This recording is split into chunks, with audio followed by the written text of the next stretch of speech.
I figured out the secret truth to dating and relationships. I'm going to share it with you real quickly. So this window to the world I've had has been remarkable as an advice columnist. And the truth is, I've found love, but I never really knew how I ever found it. You see, I met Alexis and I was in a room long enough and we hooked up. But then I met Jen my junior year in college. Then I met another Jen after college. And then I figured it out. The way that dating works is, if you are in a room long enough, you will hook up, okay?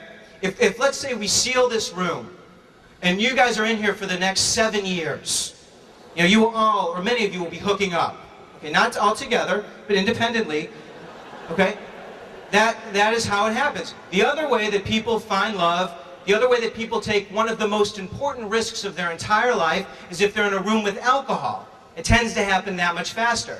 You know, if we put, let's say, 2,000 kegs on the basketball court, right, there'd be a lot more people here, probably, and it would maybe be a little more festive. People would be meeting each other. But that's not a good thing, but that's just how it works. And the reason it works like this is because through my years of rejection research, I did a lot of rejection research, I came across a thing that's the greatest obstacle that keeps people from taking risks. And it's called the universal rejection truth of dating and relationships. Many of you are familiar with it. The universal rejection truth is simply this: not everyone you're interested in will be interested in you. You know, for example, you know, I could take this second row. I don't know if you guys can see. There's 3, 6, 7, a whole row of women. Wow, a whole entire row. There's going to be millions of men and women who look at that whole entire row, and they're going to go, ugh, I don't like them. No, I want these other, 2 and 4, 5, those 7. These are the women that I want. There's going to be a million who look at you and go, ugh, I want these. These are the ones that I want. Yes, these are the hottest ones. But that is the universal rejection truth. And especially when you're in the midst of such a huge transition, we never or rarely give people we don't know permission to not like us. I mean, it's something we can't do. So what I ask you to do during your freshman year and during this transition is give people permission to not always like you, to not always respond to you the way you want to be responded to. Come out of rejection denial. And rejection denial is a deep, dark, dangerous place where you think that everyone you like should like you, and when that person doesn't like you, there's a problem, but the problem is you are in denial. So, if you want to figure out how to find a date and take a risk, approach someone in class, let's say, approach someone on the bus, the first thing you do is you come out of denial and you give people permission to reject you and still know you're hot, okay? The thing is, just coming out of denial isn't enough, because I learned this. I did this and I started taking risks all over the city of Chicago, and I got rejected at Blockbuster Video, at the grocery store, at Starbucks. What you need to do is take a step back, and you need to train for the sport of taking risks. And training is simply this. You stand in front of a full-length mirror. Is there like a dance studio on campus? Where is it? I don't know. Find the dance studio so you can get all angles. You got to see it all. And you stand in front of the mirror wearing a tight thong, just a tight thong, okay? And you really look at yourself. And the things hanging out of your thong, you either embrace, and you can physically embrace it because it's you and your thong if you want, but that's not what I mean. You emotionally embrace it, or you change it in a healthy way.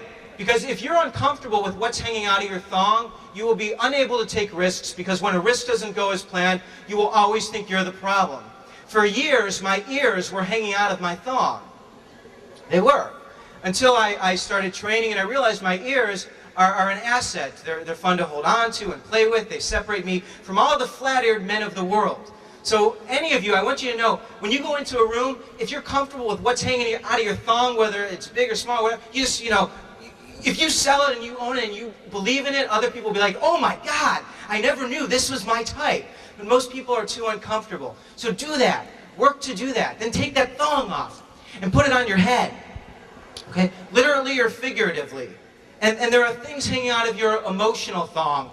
Maybe some of you are survivors of sexual assault. Maybe some of you come from abusive homes. Maybe some of you are drinking or having a lot of unprotected sex or doing something that's unhealthy.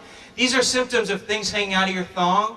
The beautiful thing about this campus, and I go to a lot of them, you have such amazing resources and support services to help you to deal with the emotional things, that 10%.